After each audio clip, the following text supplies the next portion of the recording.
বাজারে ঢুকলো মরশুমের প্রথম ইলিশ। নামখানার খেয়াঘাটে প্রায় 25 টলার ইলিশ নিয়ে ফিরেছেন মৎস্যজীবীরা।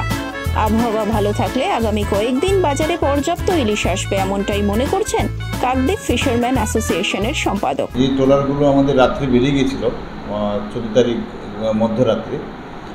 তো তারা অলরেডি একদিনে ফিশিং করে প্রায় কেউ 1 টন, কেউ 1.5 টন, কেউ 2 টন পর্যন্ত ইলিশ পেয়েছে। এখনও পর্যন্ত আমাদের কাছে যা খবর আছে, আমাদের বিভিন্ন ল্যান্ডিং সেন্টারে যে ট্রলারগুলো ভিড়েছে তাতে প্রায় 25 থেকে 30 টনের মতো ইলিশ আমাদের ল্যান্ড করেছে। তো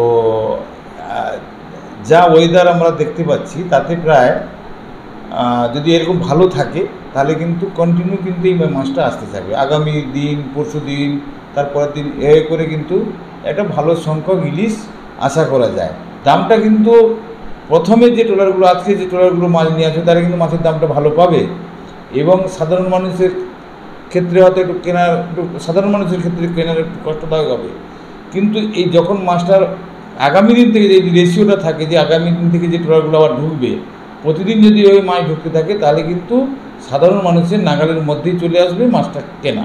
যেসব ট্রলারগুলো আমাদের এসছে তাতে মাছের সাইজ 600 থেকে 800 গ্রাম, তাতে 600, 700, 800 টাকা এইভাবে হয়তো দাম হতে পারে। এর থেকে যদি আবার বড় হয় তাহলে তখন আবার একটু দামটা বাড়বে।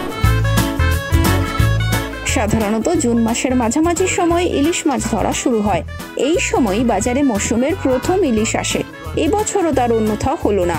মৎস্যজীবীদের জালে ধরা পড়েছে ঝাঁকে ঝাঁকে রুপুলি শস্য। ফলে বাঙালির পাতে ইলিশ খুব শীঘ্রই পড়তে চলেছে, তার বলার অপেক্ষা রাখে না।